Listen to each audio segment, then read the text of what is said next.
Hey everybody, this is Swift from Major League Hacking. Really excited to welcome you to our first official office hours with my good friend Tyler. He's going to be talking to you a little bit about sponsorship and some of the ways that you can effectively raise sponsorship and think about that process for your hackathon. If you have questions during the webinar, Tyler will be doing some Q&A at the end. You can either send those in on the Q&A app on Google Hangouts or on YouTube. You can also post them on Facebook in the event, and I'll be pulling questions from there as well. So make sure you ask those there. Without further ado, I'm going to pass things off to Tyler. All right, hey, what's up everyone? Thanks again for the introduction, Swift. My name is Tyler Laredo, and as part of the first session of MLH office hours, we're gonna talk a little bit about sponsorship. So here is a little outline about what we're going to cover today. I'm going to give you a little bit of an intro about myself as well as about just sponsorship in general. We're going to take a deep dive into the sponsorship process, which is really the meat of this office hours. We're going to give some feedback on some of the documents that you sent in over the last couple of weeks. And then we're going to dive into a Q&A session, and then we're going to finish up with a recap of what we talk about today. So to start off, I'm Tyler. I was the, I'm a sophomore at the University of Michigan studying computer science. I was the director of MHAX 6. So I've been on the MHAX team for about a year now doing sponsorship. And I worked throughout the summer, reaching out to sponsors and having them come to our fall event. And currently I'm a representative on the MLH Community Council. So today we're going to talk about hackathon sponsorship, but specifically we're going to talk about the process.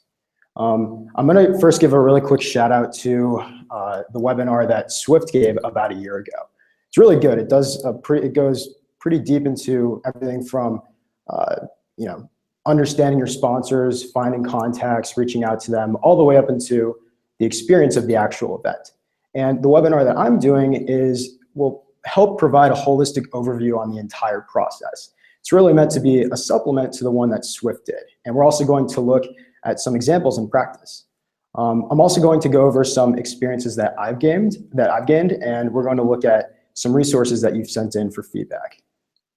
So he actually has a really cool slide in his presentation. It says, "Stop me if your sponsorship process sounds like this," where you have a bunch of contacts, you send a bunch of cold emails, you sort of wait for a few weeks, and then you just expect money to roll in. And that's not necessarily how the sponsorship process really goes. I looked at this process, and it actually sort of resembles a story.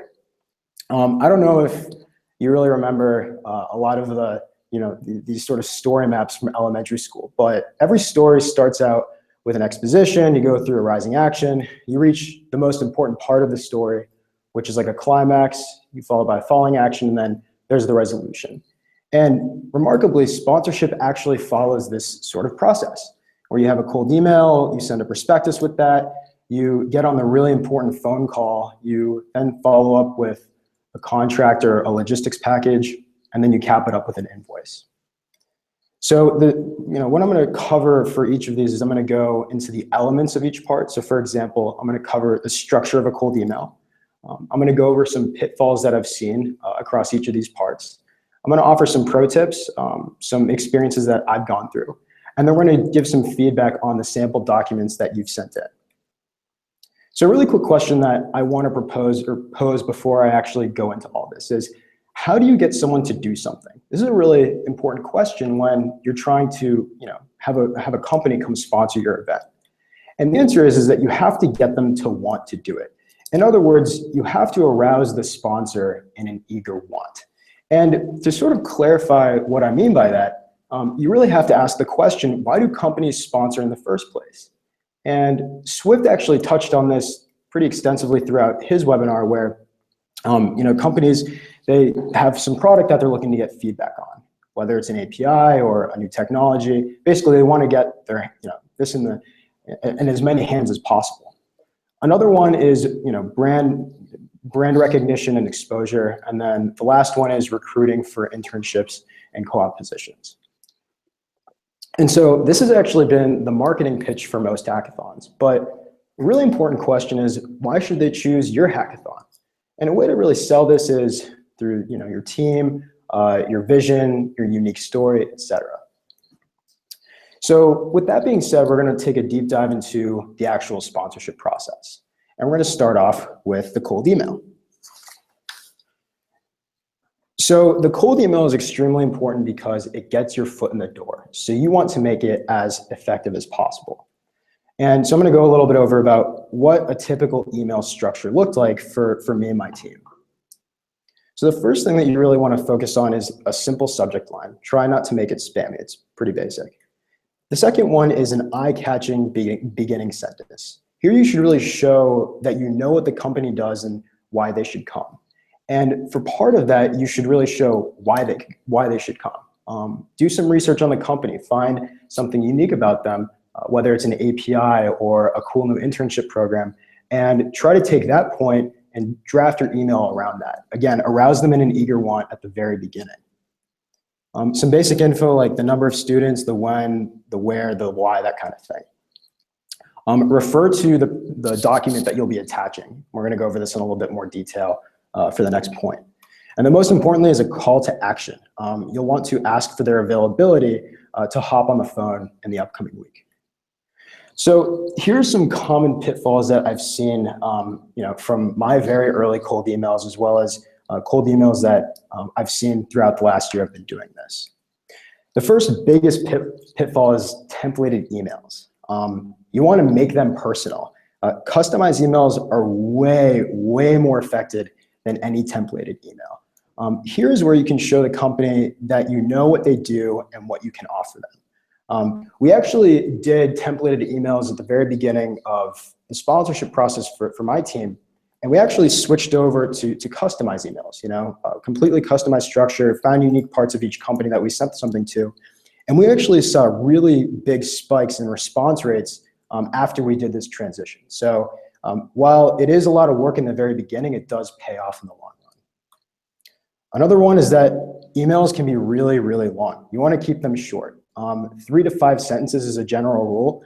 And here's a sort of a general rule of thumb is that if the email doesn't fit in the iPhone screen and you have to start scrolling, then it's too long. Another one is no call to action. An email usually won't convince companies to spend thousands of dollars on sponsorship. So you want to, you basically want to ask them to get on a call with you. Another one is reaching out too late. This is a really big pitfall that I've heard from a lot of companies. This is a common complaint that I get. Don't reach out to them 2 weeks before the event. The general rule of thumb is to reach out to them probably 2 to 3 months beforehand. All right, and then the last big pitfall is style, or second to last big pitfall is style. There are 4 general points I want to make about this. The first one is that paragraphs are bunched together. It's much easier to read if you see writing that's in chunks of few sentences. Basically, don't overwhelm them with one long paragraph. Another one is Google Docs copy and paste. This is a little nitpicky, but if you write your cold email in Google Docs and then just copy and paste it over to a compose window, you can kind of tell. So my recommendation for this is to clear the formatting after you copy and paste it from like a Word document.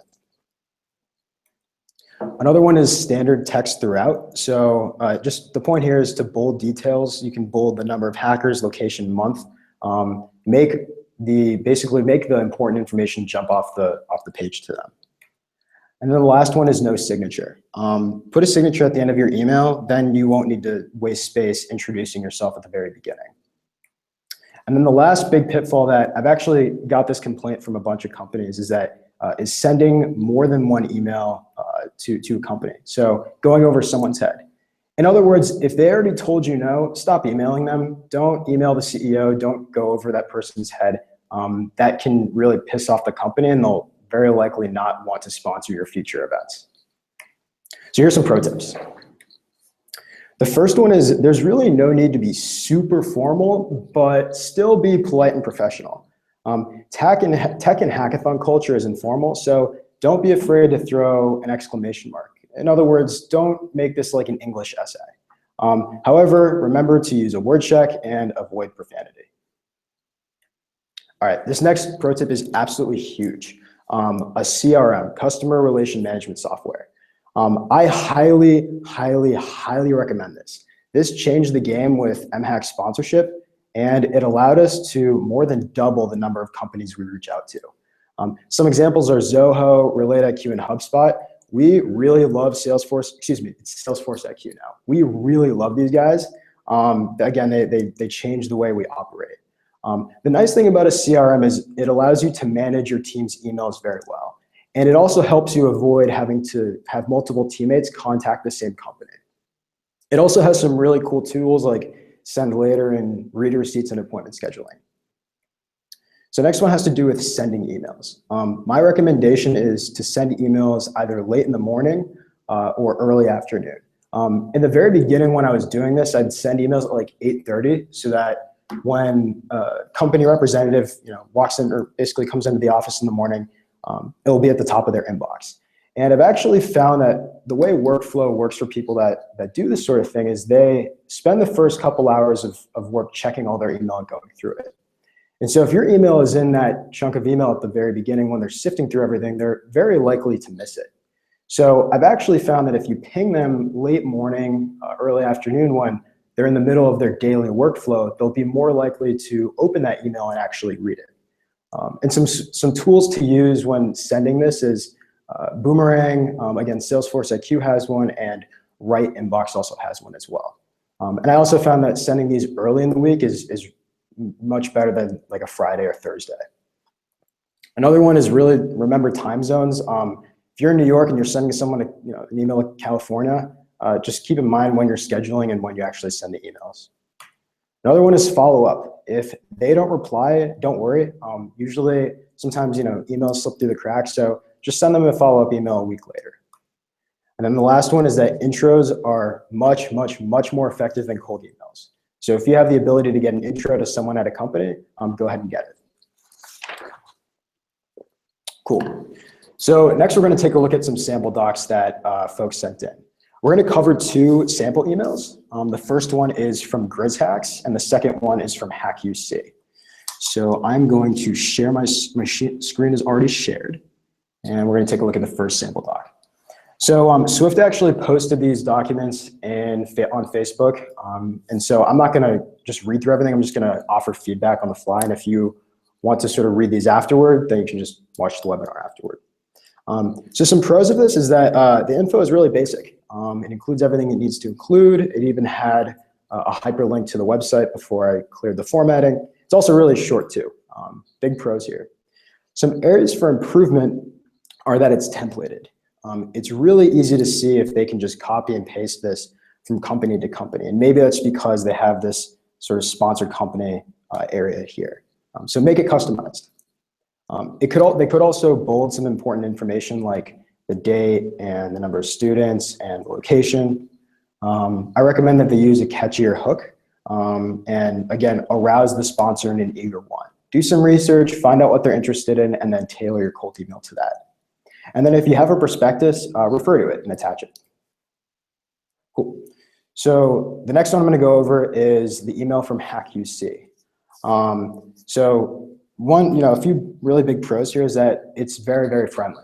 I felt like that, when I was reading this, like it was like a friend that was talking to me and just happened to write down the dialogue. They also provide a lot of great facts. It's very informative. And they sort of go along the route of, again, like if I'm a sponsor, they're doing their best to arouse me in an eager want, which is very evident in this. And so, this is where they say this is a great opportunity for you to blank. So they go along the area of customization. An area for improvement is that it's very, very long. It almost doesn't fit on my entire computer screen. So my recommendation is to omit the second and third paragraphs here, and maybe incorporate 1 or 2 points into the first paragraph. And also you can probably omit the area where it's, you're introducing yourself because you already have a signature at the very end. Another area where it's sort of in between is that you do have the ability to customize this with this personalized sense on the very beginning. But again, the less sort of structure you have, the more personal it comes across to the actual sponsor. Cool. we're gonna go back to this. So the next thing that we're going to take a look at is the prospectus. So the prospectus is a 1 to 2 page pricing document that advertises your event to potential sponsors.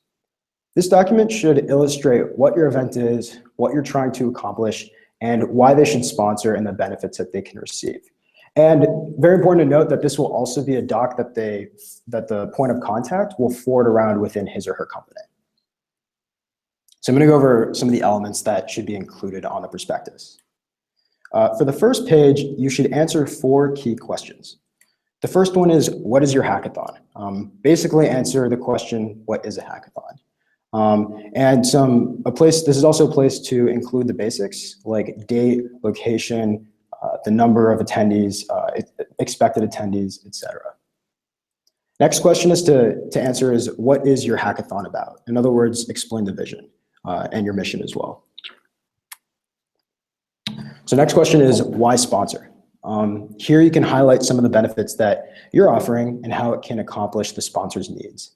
And again, this is what Swift touched on in his webinar, the key reasons why they sponsor. One is getting real-time feedback on a product or API. The other one is brand recognition or change of brand perception. And then the last one is recruiting. And then the last question to answer is, why your hackathon? Explain the differentiating factors in your hackathon. Some strengths might be, revolutionary value propositions or the experience of your team. Basically, whatever they are, find your strengths and run with them.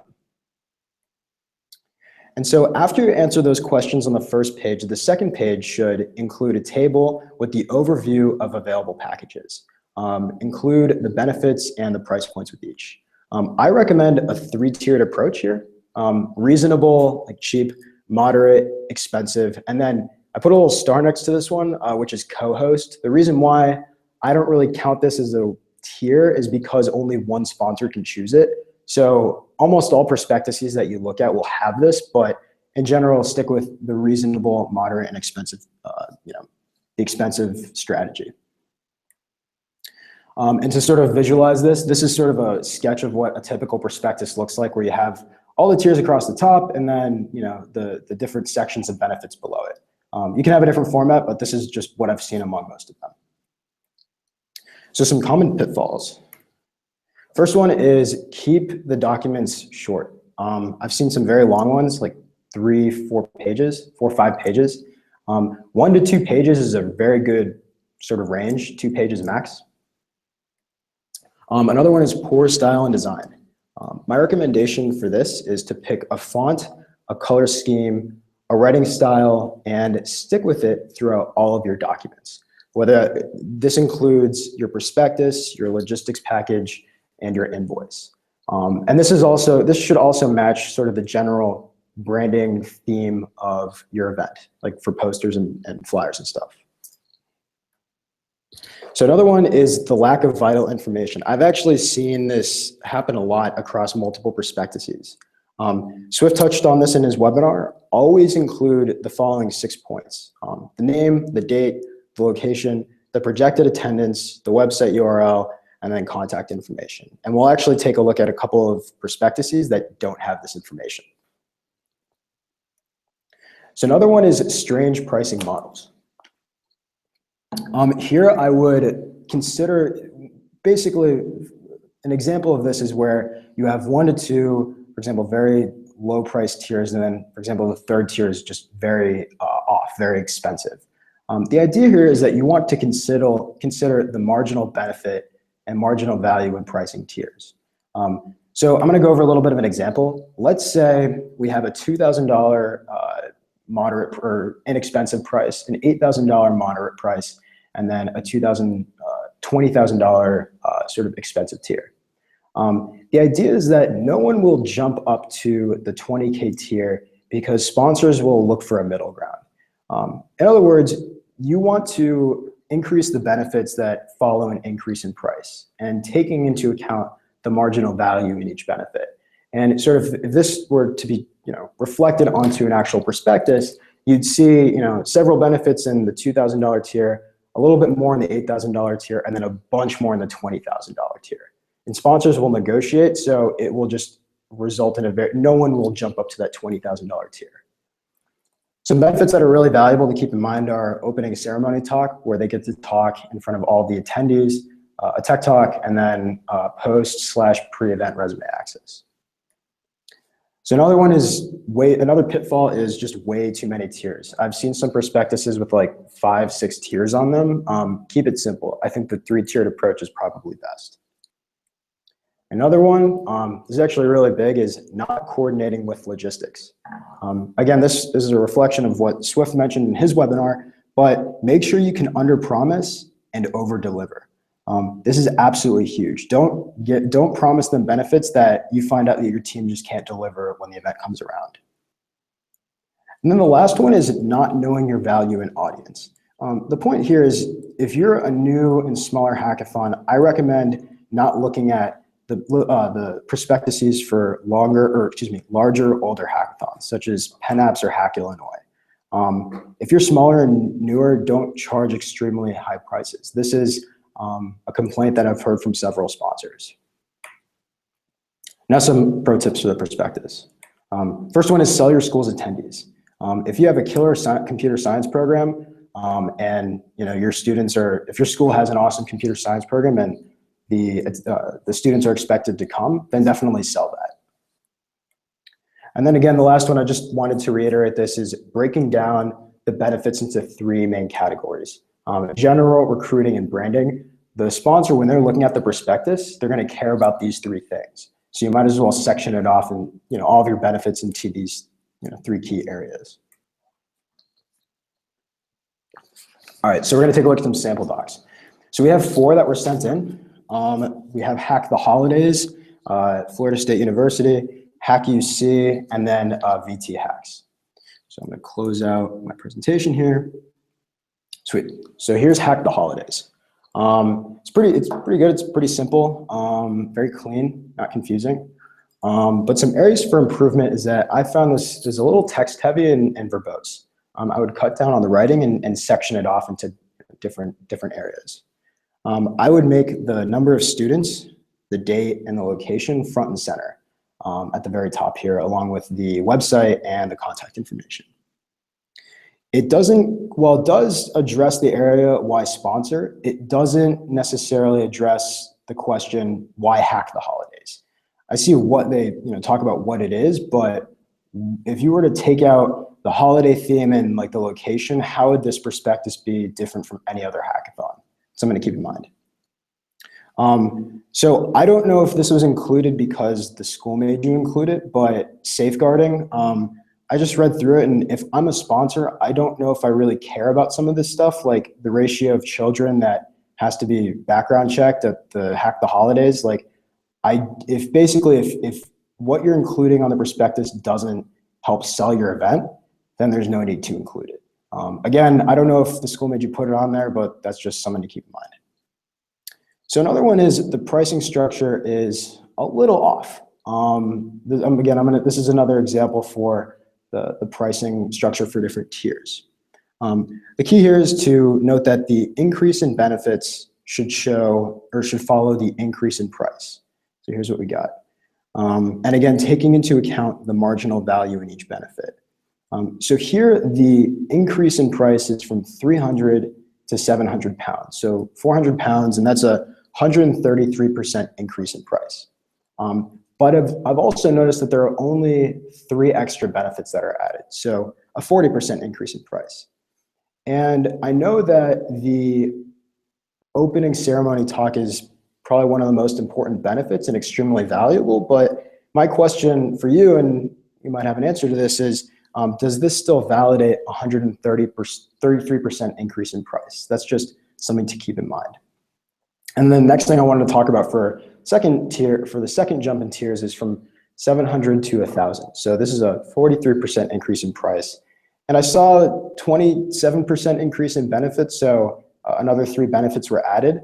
And some of that were added were pre-event access to resumes, the workshop. Those are both extremely valuable. And so my recommendation here is to maybe bump up Giga a little bit more. And I think you can make a little more money off of that tier. Basically, the lesson here is to note that the increase in benefits should follow an increase in price. Again, taking into account the marginal value in each benefit.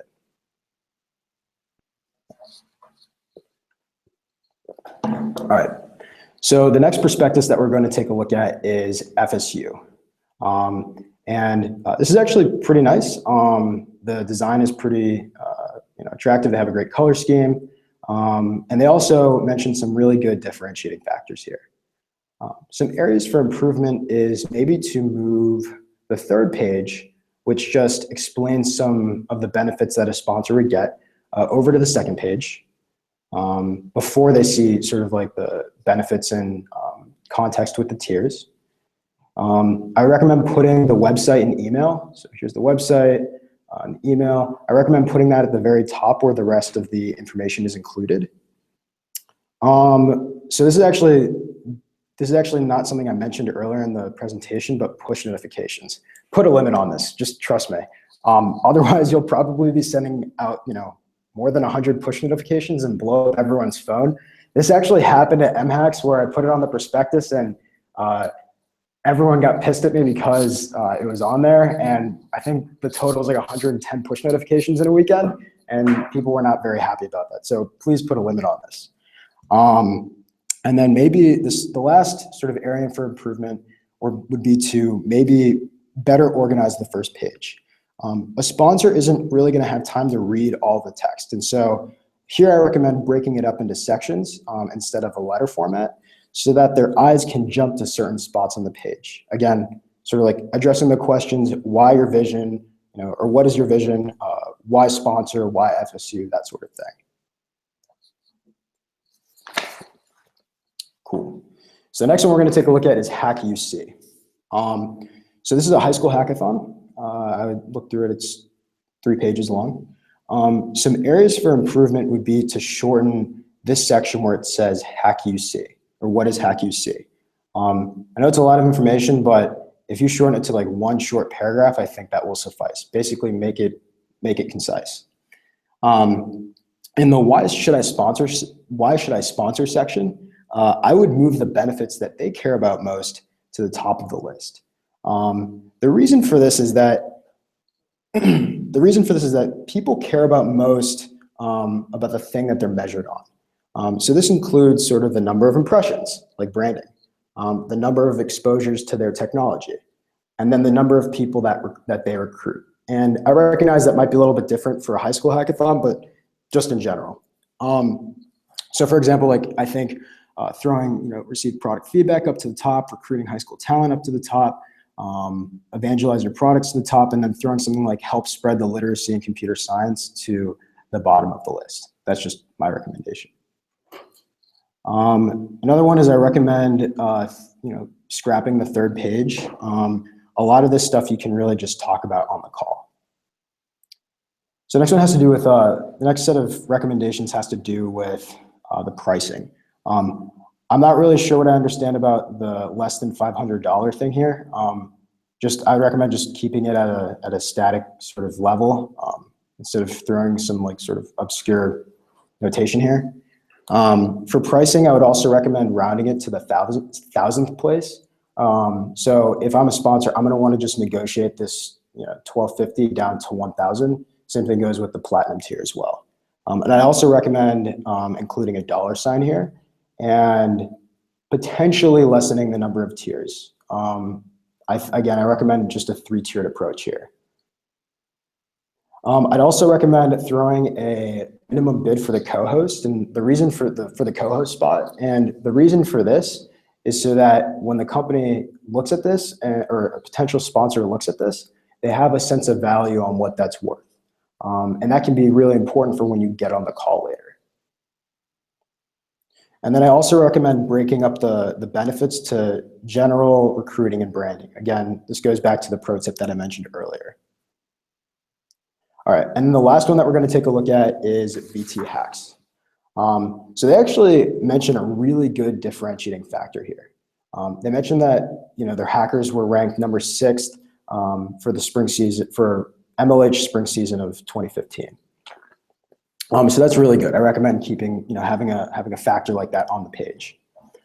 Some areas for improvement though would be that it's actually missing the number of hackers, the date, really any information about the event at all. It lacks really any key details. And those are details that you really need to have on this so that when you're actually talking to the company, they understand sort of relatively when it's going to be and who's going to be there. It's also missing some sections with the overall benefits that companies can receive, as well as why they should sign on with VT Hacks. Again, sort of addressing why sponsor and then why VT Hacks. And then the last one, also the last area for recommendation is ties into the last prospectus that we looked at, which is sectioning off the benefits into 3 categories: general, recruiting, and then branding. Cool. So those were the 4 prospectuses that we looked at. Give me one second. So the next thing that we're going to look at is the phone call. So the phone call is one of the most important part of the sponsor. It's the most important part of the sponsorship process. This is where the company puts a name to a voice, where you explore their wants and needs, and where almost all of the negotiation takes place. It's also a really great place to avoid misunderstandings. So the purpose is to better inform the sponsor about the premise of your event, sort of the who, what, where, when, why, and how. Second one is this is the reason why it's the most important part of the process, and that is to discover their success metrics and goals. Why are they doing this? And then using that information, then you'll be able to determine an appropriate package for that company.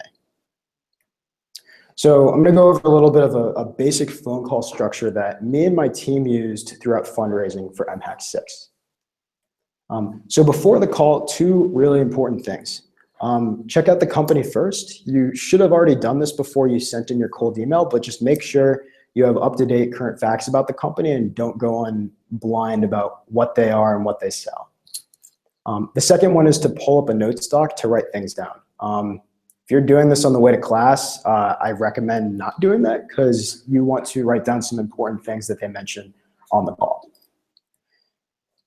So on the call, there are 6 key sort of points that I'll make. And again, this is just a general structure for how almost all these cold calls that I did. Obviously, your phone calls can go a little bit differently. This is just sort of a general sort of summary of what I've seen throughout doing this. The first thing is always say, like, thanks again for taking the time to hop on the phone today. It can be a little paralyzing at first if this is your first time doing this, so it's a great place to start. Ask them if they've heard about your hackathon before. And then depending on how much they know, then give them some basic information about the event. It might be a good idea to have a list of bullets in front of you on your note stock that you can use when describing your event. And here you can also sell them on your team and your story. So like what makes you special. The next part is the most important part of this call. This is where you ask them what they're looking to get out of sponsoring the event. This really does influence the rest of the call. So let them do the talking and write down what they say. This is what your note stock is for. That way you can refer to it later. And remember, this is a really, really key point, is the only way to influence people and sell a product is to arouse them in an eager want and talk in terms of what they want. This is why this part of the call is so, so important.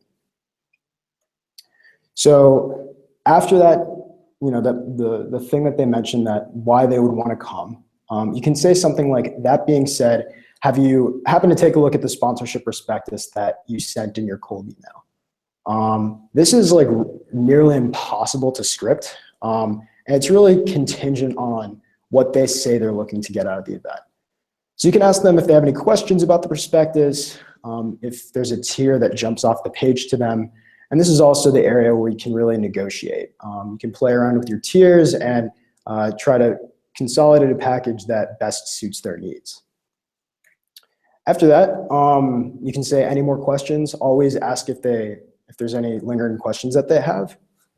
And the last one is thank them for taking the time to hop on the phone and mention that you'll follow up. And depending on whether or not they actually commit to a deal on the phone, you can mention that you'll send a logistics package the next day.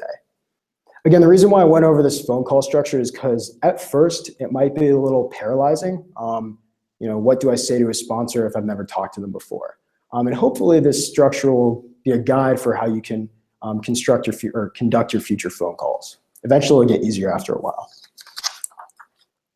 So some common pitfalls that I've seen. First one is just talking way too much.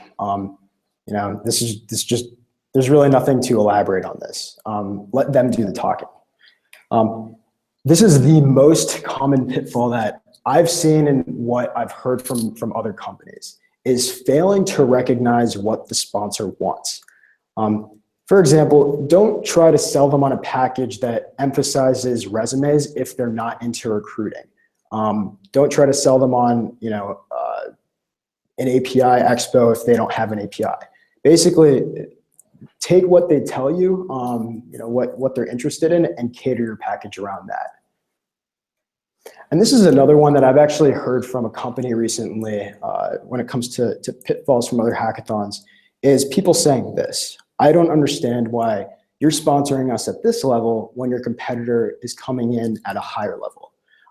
The lesson here is don't pit companies against each other verbally. You really don't know anything about their budget or their circumstances, and saying something like this might piss them off. So some pro tips for the call. Practice, practice, practice. I absolutely sucked at phone calls at first, like horrendous. Trust me, the more you do it, the easier and smoother this gets, and it ends up becoming really fun after a long time.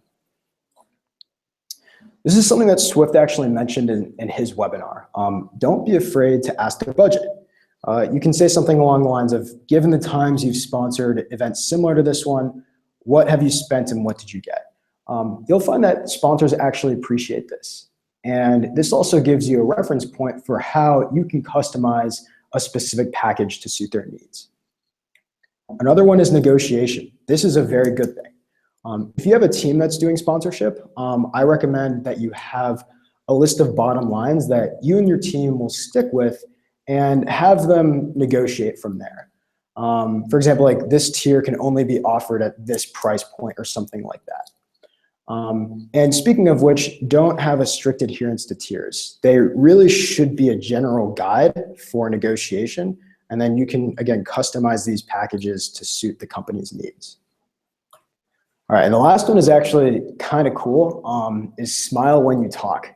When I started to do this, a little bit more, I realized that if you just have a big smile when you hop on the phone with them, you come across as much more cheerful and much friendlier. This is kind of a weird thing to say. You might not think about it at first, but trust me, it really does come a long way after a while. Cool, so we're reaching sort of the falling action in the sponsorship story, which is the logistics package.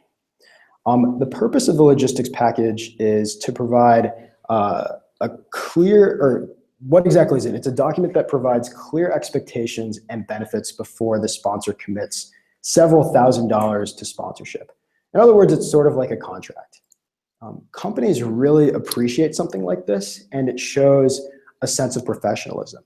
And also, if disagreements arise at the event over what benefits they get, then you can refer to this document at the event. And actually, this saved our butt a few times. I remember back at MLH 6, during opening ceremony, we had a company that came up to us and said, hey, when can we go on stage to present our API? And they didn't get that benefit when they signed on. And so I had to explain that to the sponsor. And they eventually got pissed off, and so they looked at the logistics package and realized that it was not included. So this is actually something that will help sort of alleviate or avoid conflicts down the road. So what actually goes into a logistics package? There are 4 really basic things. The first one is a summary, where you mention the company's goals and why your offerings are a good fit. This can be pretty short. The next one is a list of each of your benefits and sort of the details behind each benefit. So for an example, if you list table space, give dimensions for the table, something as basic as that. Or if you talk about opening ceremony talk, mention that you have like AV equipment. That sort of basic thing. Basically provide, outline the expectations that for each of the benefits that they're getting. Mention the value of the package, so what they're paying for. And then number 4 is a list of deadlines and actionables.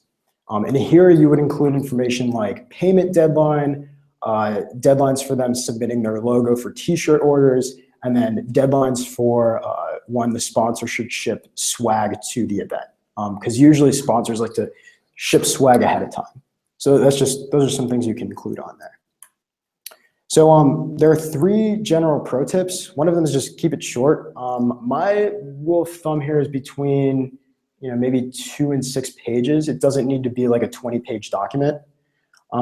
Make sure the style and design match what you have on the prospectus, as well as just the rest of the promotional materials for your event. And the last one is to make it visual. There are some pictures in there. Again, you're still, even though you sort of have the sponsor almost locked down, still throw pictures in there to make them have a sense of what they're actually getting. Awesome. So now we're reaching the last part of this sponsorship story, which is the invoice. A thing to note here is that the invoice is really contingent on how your hackathon handles finances. So whether or not finances are handled through your university, or if the hackathon is a nonprofit or LLC, it all depends. That all influences how you actually craft your invoice. So an invoice should include 6 or 7 key things. The first one is just the name, the billing address, and email for your hackathon. That way they have something, a location that they can ship their check to. The sponsor name, billing address, and email address. A custom invoice number. This actually bit us in the butt a couple of times. You can throw an invoice number like 0001 or something like that. We actually had our invoice rejected from multiple companies because we forgot to include invoice numbers, so throw those in there. Another one is an area for purchase order numbers. Again, this depends on the sponsor. Basically, if it's a large company, they usually have a PO number. You can leave a space for this. You can always just throw it on the invoice after they give it to you. Of course, the list of the benefits that they're getting, so basically an outline of their package, the total price for that package, so what they're paying you, the due date, so when the invoice is due, and then if your hackathon accepts ACH electronic transfer or credit card, this is a great place to throw information about how they can pay with those methods. So a couple of things to note is if you just search in Google Images invoice templates, you'll find like a bunch of templates that you can just use or style yours off of. It's pretty simple. And then customize the invoice to match your branding package. Again, logistics package, prospectus, and the invoice should all have a similar style. So that finishes up the entire sort of sponsorship story arc. The next thing we're going to move on to is Q&A. So I'm going to pass it on to Swift to forward some questions that we got throughout the webinar. Cool. Thanks, Tyler. Really appreciate that. So our first question comes from Adam McNeil. He asks, for small first-time hackathons, how do we figure out what our selling point is? For example, how can I answer the question, why Grizz Hacks? Yeah, it's a great question. So I would, again, look for, this is a common sort of problem that a lot of smaller, newer hackathons are encountering.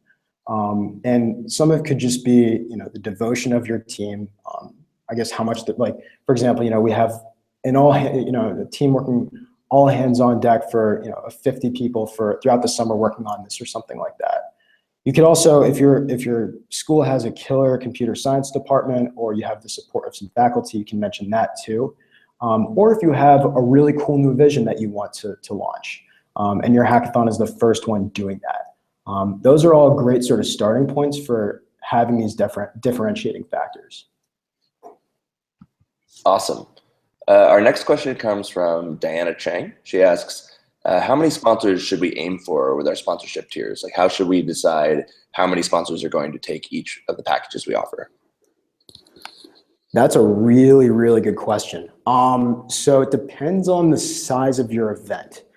I'd want to say Actually, this really is specific to each hackathon. So I would say maybe for a hackathon of maybe 500 people, if you can, actually for any size hackathon, I'd say maybe, if you can shoot between 30 and 50% for your sort of moderate tier, another 30, 40% for your bronze tier, and then the rest be gold, I think that would be solid. Of course, plus or minus some percent, but that's my general rule of thumb. Awesome. Our next question comes from Ben Thornton. He asks, what kind of size team should the sponsorship team consist of in terms of splitting the outreach across 5 or 6 people versus 1 to 2 people? All right, I really like this question because actually I dealt with this throughout the summer, and the current director of MHAX also is working on this now.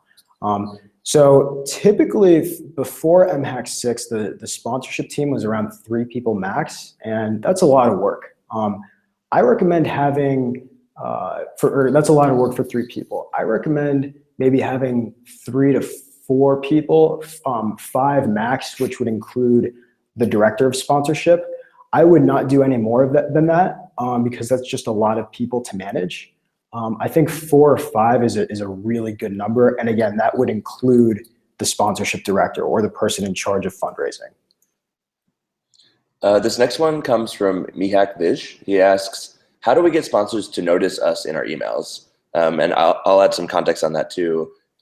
Sponsors are obviously receiving a lot of email every day. Like, how do you get them to open up your email in particular? Yeah, so this comes down to 2 things. Have a very simple hook. I would not have a spammy looking hook. A simple subject line. An example of a subject line that was actually spammy that didn't really work for us is one of my teammates over the summer sent out an email with the subject line MHAX 6 opportunities await. And that sounds kind of spammy. That sounds like something you'd get off a massive listserv. So try to keep it unique.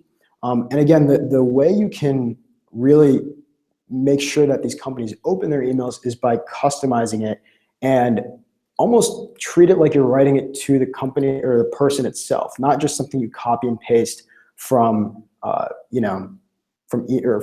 contact to contact. This is, again, where customized emails really do go a long, long way. Awesome. The next question comes from Tim Fogarty, our global commissioner over at Major League Hacking. He asks, Tyler, what's better, small companies that are local or bigger companies like a Google or a Facebook when you're deciding who you're going to do outreach to? It's a great question. I think it depends on the type of hackathon and a combination of both. If you're a smaller hackathon and a newer hackathon, this actually goes back to one of the questions that was asked earlier, is how do you get a company to notice you? Reaching out to local companies is a great way to get some initial sponsorship dollars in the door if you're a new and rising hackathon. If you're a hackathon that's been doing this for a number of years, or you're on your maybe 4th or 5th iteration, then you can start contacting larger companies and find some success with those. I think having a mix between the two, a healthy mix between the two, is good.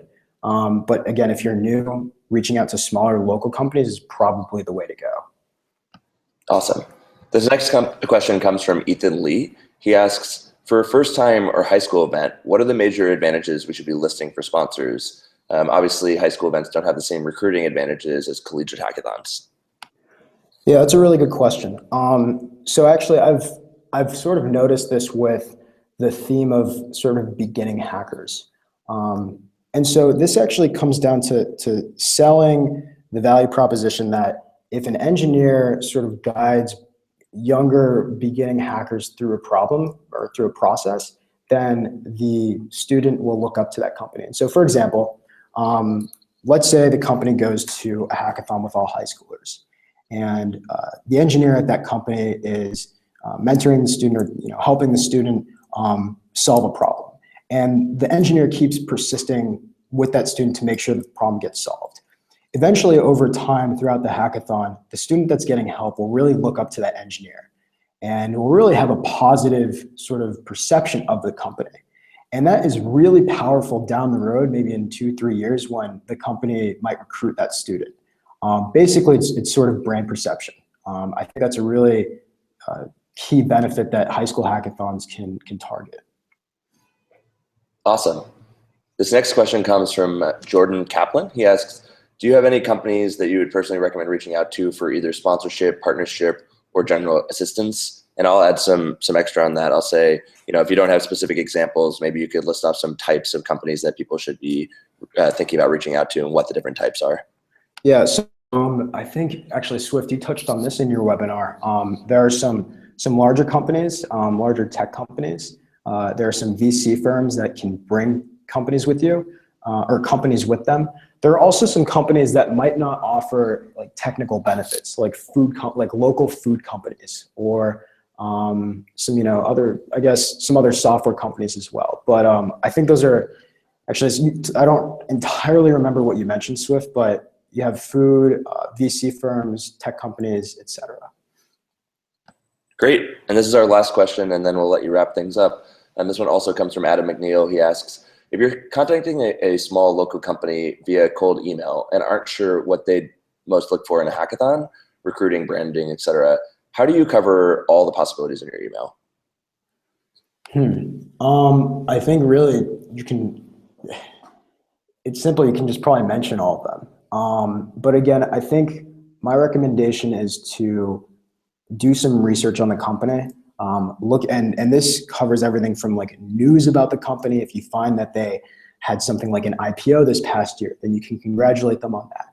Look at their company blog. If they're launching a new API, and again, this is for the local company. If they're doing some sort of philanthropic event, or if they're launching a new API, or they're hiring or something like that.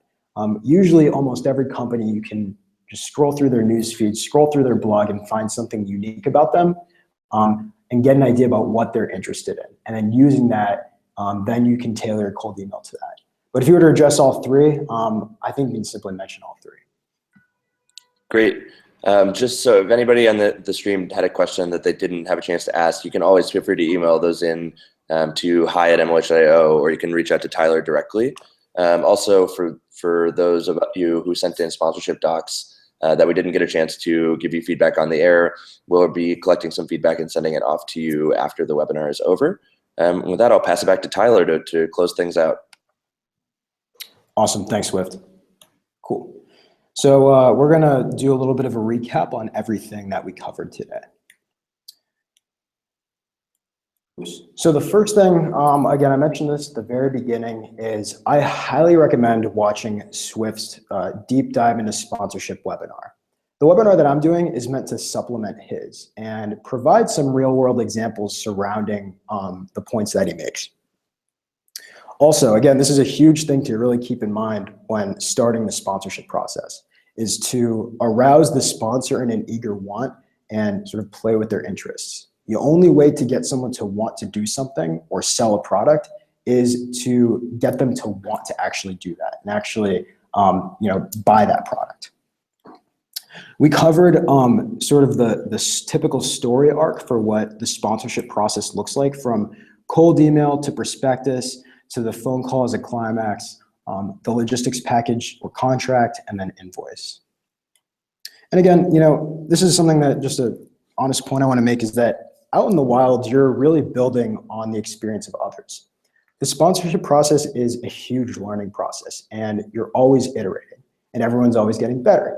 So I encourage everyone to share their experiences. If you find a cool new technique or a cool tool, that you think other people can benefit from, then share it. And whether it's in a blog post or a Facebook post or even a video like this, I highly encourage everyone to just share their experiences with the world. So here's, again, Swift mentioned that if you have any other questions that we didn't address, we'll get back to them. And we'll also, offer feedback on some of the prospectuses that we did not cover in today's webinar. If you want to reach out for me with questions, here's my Facebook URL. Just send me a message on Facebook Messenger and I'll get back to it. So again, my name is Tyler Laredo. I was the sponsorship director for MHAX, and thanks again for watching. Have a good night.